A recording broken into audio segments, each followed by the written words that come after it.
Salut salutatrice! Aujourd'hui je te reviens avec une vidéo sur le syndrome de stress post-traumatique ou trouble de stress post-traumatique qu'on appelle aussi en anglais PTSD. Aujourd'hui ça va être une vidéo qui est assez challenging pour moi puisque je pensais revenir plus tôt sur la chaîne, mais j'ai passé plusieurs semaines en compagnie d'une bronchite où j'étais complètement en PLS et clouée dans mon lit. Donc là, tu risques d'entendre que ma voix elle fait des hauts et des bas.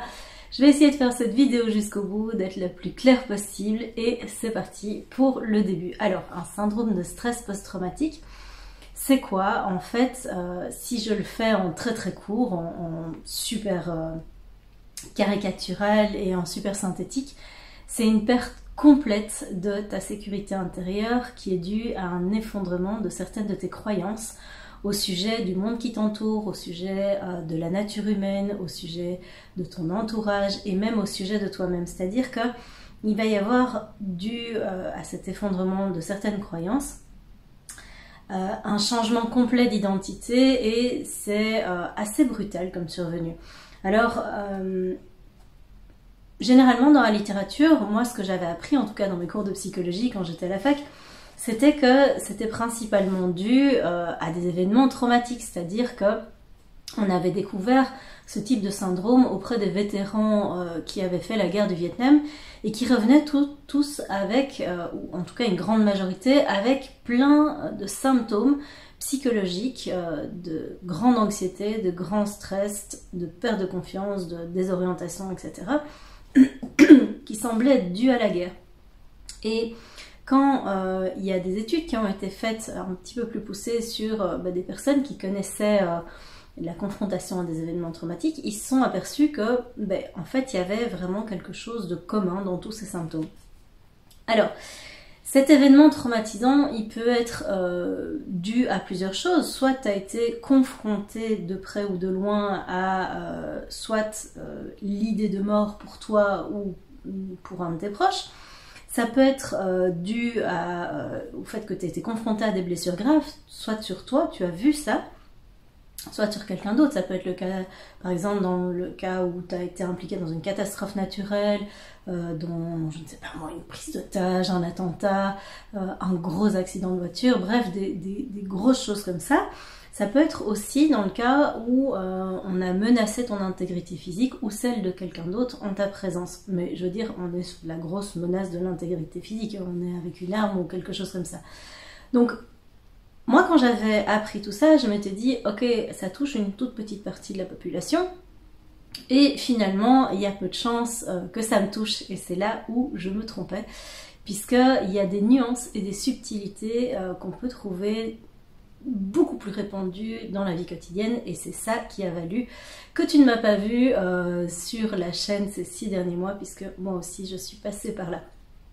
Alors, dans ces nuances, et tu vas voir, il y a vraiment quelque chose qui est assez sournois, qui se voit pas spécialement tout de suite, et que tu peux absolument pas prévoir. Donc, moi ici je te fais la vidéo, pas pour parler de moi, pas pour parler de ce qui m'est arrivé, pas pour que tu flippes et que tu te dises « Oh mon Dieu, ça m'attend au prochain coin de rue, c'est la catastrophe, je vais me sentir mal assez prochainement s'il m'arrive un truc comme ça », pas du tout. Je te fais cette vidéo pour que tu sois informé.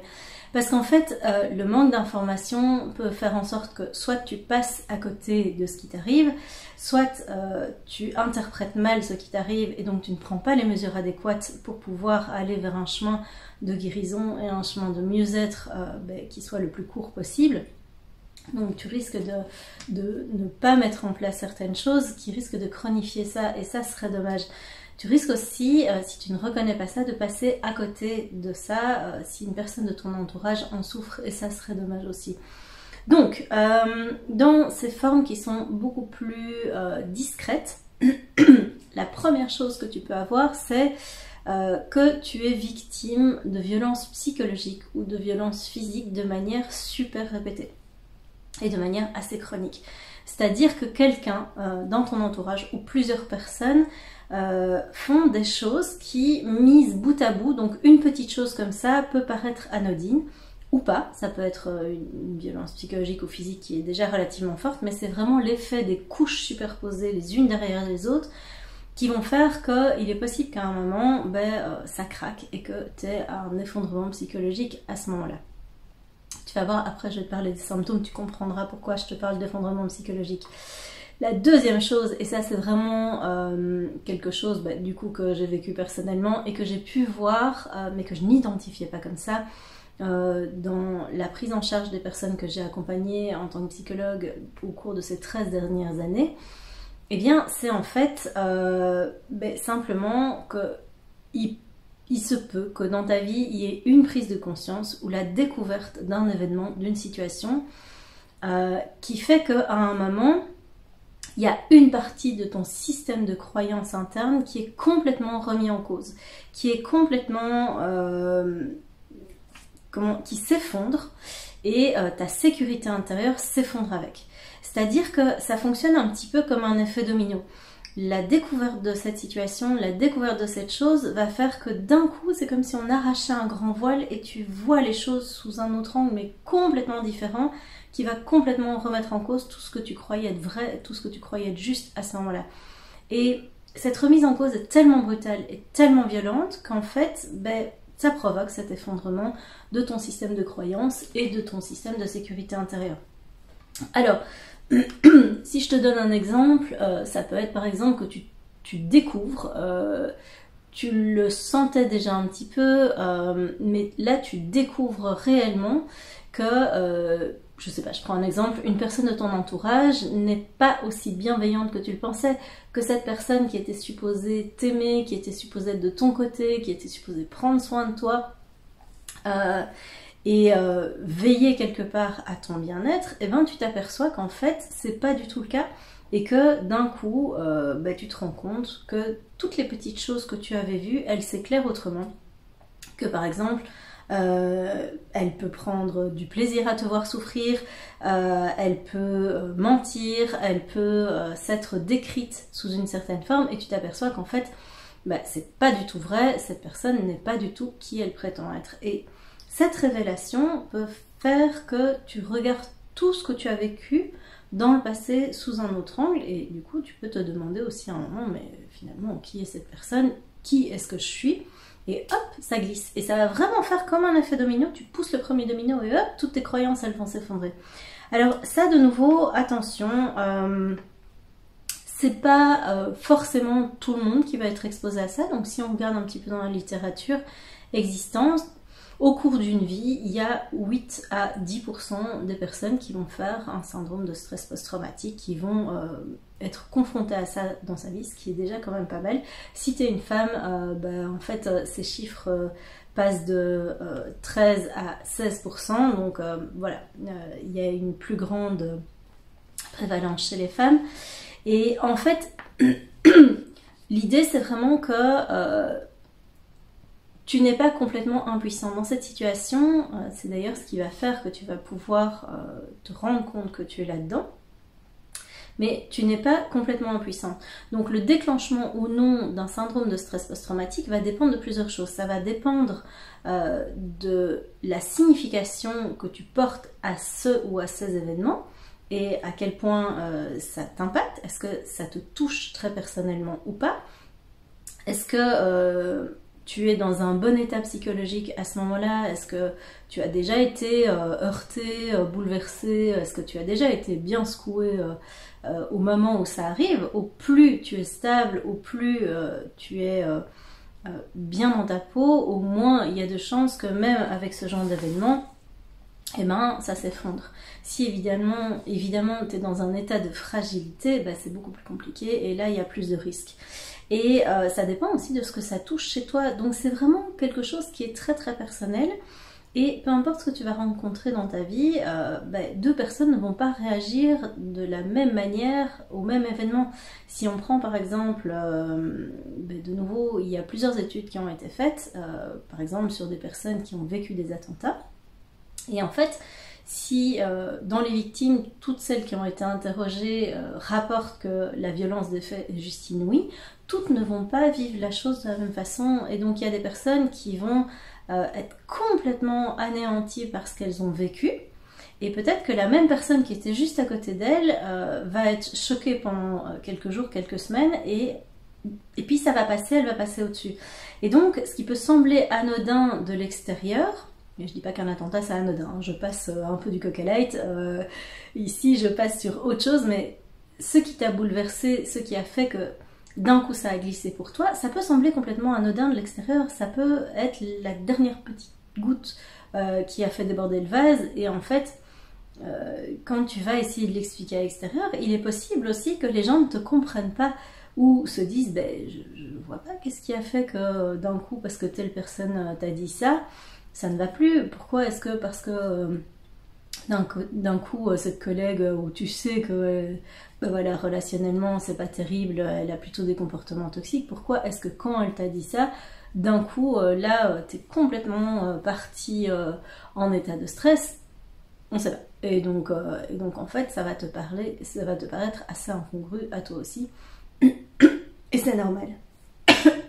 J'essaie de survivre avec cette vidéo, mais c'est pas évident.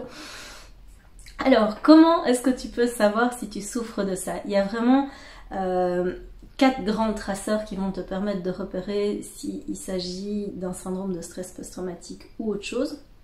Le premier, c'est que tu vas avoir un sentiment de peur, d'horreur, de terreur qui est très très intense quand tu vas avoir cette prise de conscience ou quand tu vas assister à cet événement traumatisant ou que tu vas réaliser que tu es dans telle situation. La deuxième chose, ça va être que tu vas te sentir complètement impuissant face à la situation et tu vas avoir l'impression que tu es complètement bloqué là-dedans. Et ce blocage va prendre des proportions qui sont pas réalistes, c'est-à-dire que tu peux te dire à ce moment-là, mais je m'en sortirai jamais, je vais devenir fou, des choses comme ça. Le troisième composant, ça va être que tu vas complètement perdre le sens de ce que tu vis, de qui tu es, de ce qui t'entoure. Donc il y a une perte de sens complète. Et la quatrième chose, c'est que le démarrage d'un syndrome de stress post-traumatique est relativement brutal. C'est pas un truc qui se met en place petit à petit, non, ça arrive clac comme ça et tu t'effondres d'un coup, un petit peu comme dans le cas d'un burn-out. Ton physique lâche. Ici, dans le cas d'un syndrome de stress post-traumatique, c'est exactement la même chose, mais c'est ton mental qui lâche et qui ne tient plus du tout la route.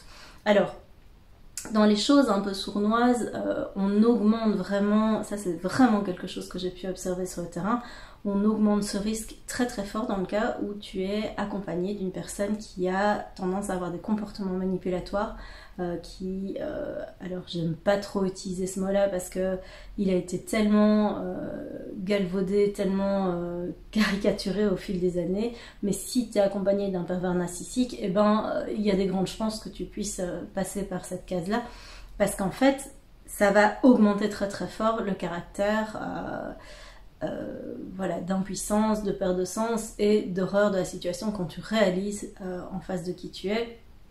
Et surtout que cette personne va jouer sur les deux tableaux, surtout si elle manipule, en te faisant croire qu'en fait c'est toi qui te trompes, ce qui est la plupart du temps pas du tout le cas. Alors,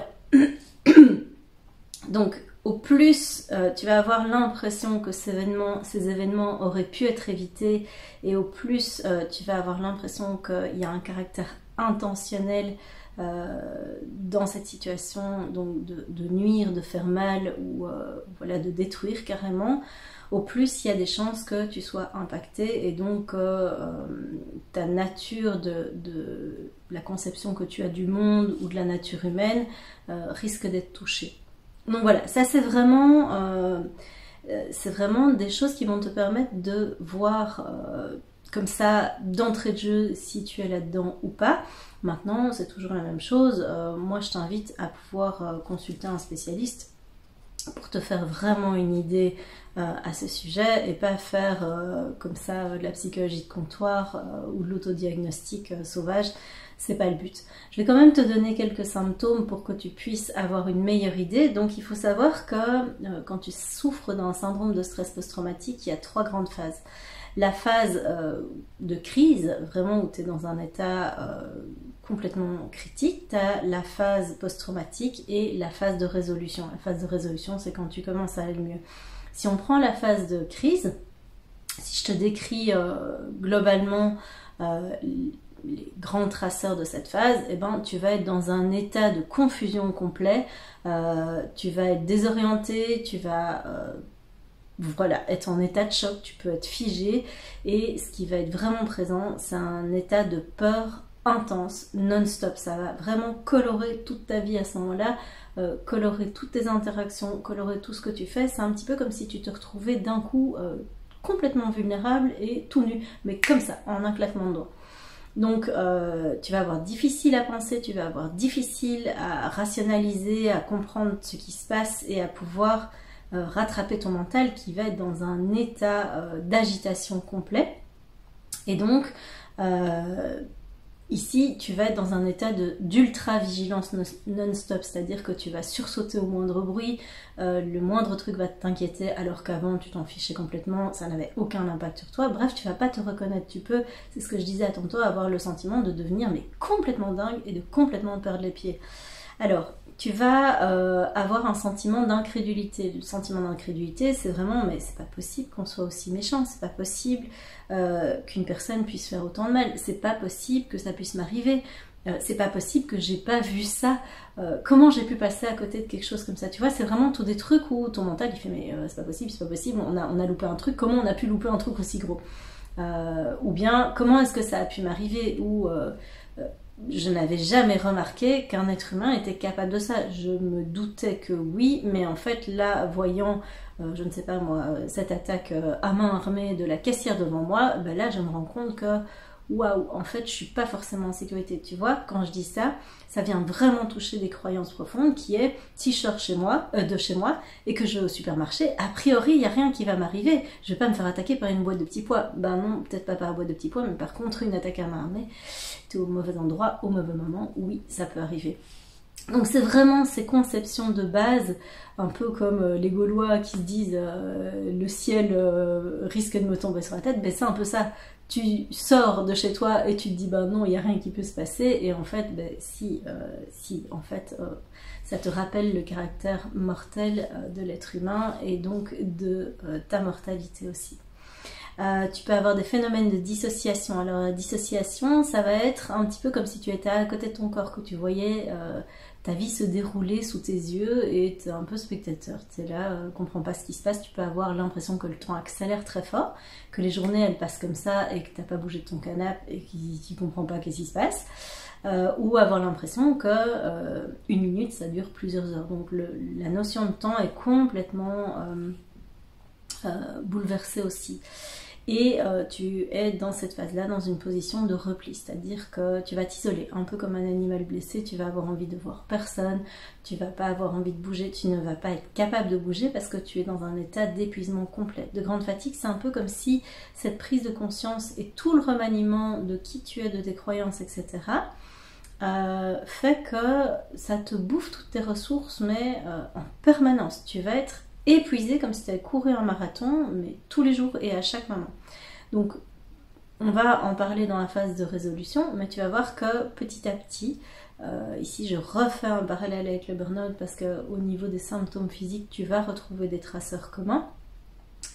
Cet épuisement, tu vas pouvoir récupérer par phase et par petites fenêtres, très très courtes au début, quelques minutes, puis quelques heures, et tu vas pouvoir avancer petit à petit là-dedans.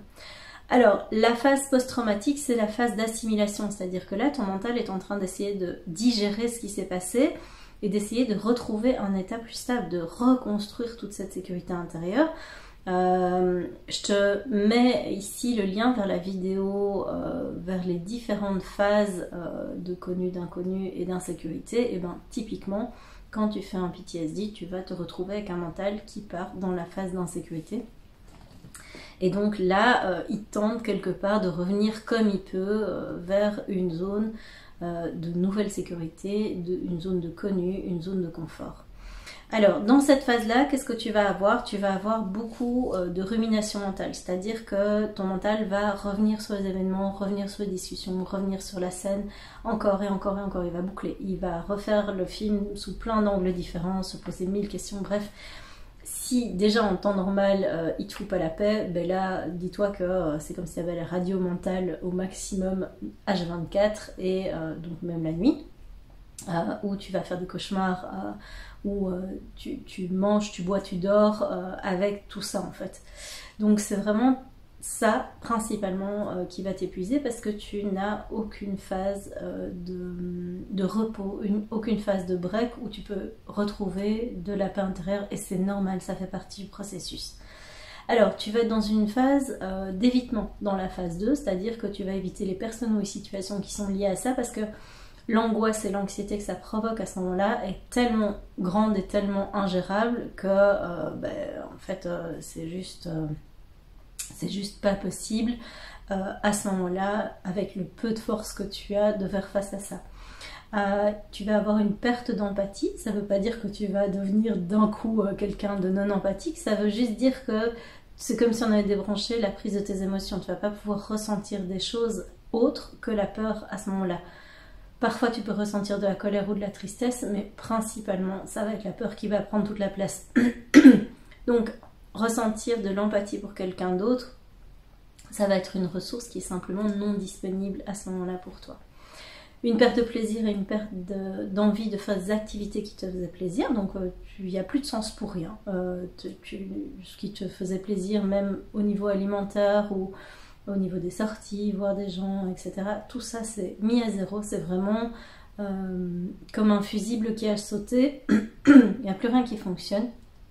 Tout ça c'est normal aussi, et donc il y a vraiment, à contrario, t'es crevé, mais tu as une suractivation complète de ton corps et de ton envie de bouger, c'est-à-dire que tu ne tiens pas en place, tu risques de faire les 100 pas chez toi, de déplacer des choses, d'essayer de te déplacer, d'aller dans une pièce, de plus savoir ce que tu fais là, de revenir, de repartir dans une pièce, et donc en fait tu es tout le temps en train de bouger dans tous les sens, simplement parce qu'il y a cette angoisse intérieure qui demande quelque part à pouvoir sortir, mais qui ne s'exprime pas vraiment de la bonne façon.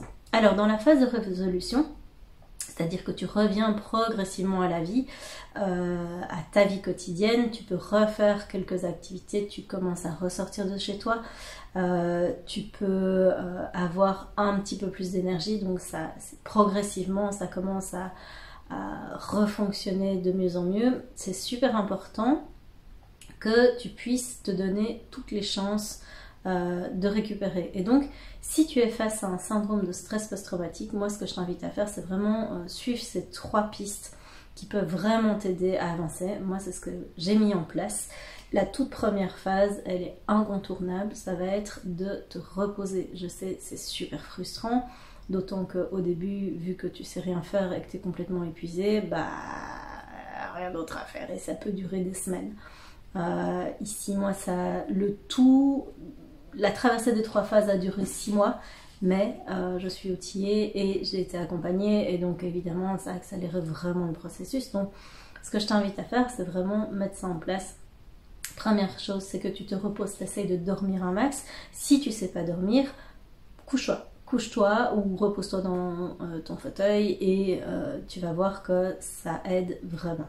C'est frustrant parce que ton corps va te dire de bouger, et si c'est le cas, j'aurais quelque chose à te proposer ici après, mais dans un premier temps, tu n'auras peut-être pas envie de bouger, tu vas juste être fatigué, et donc repose-toi.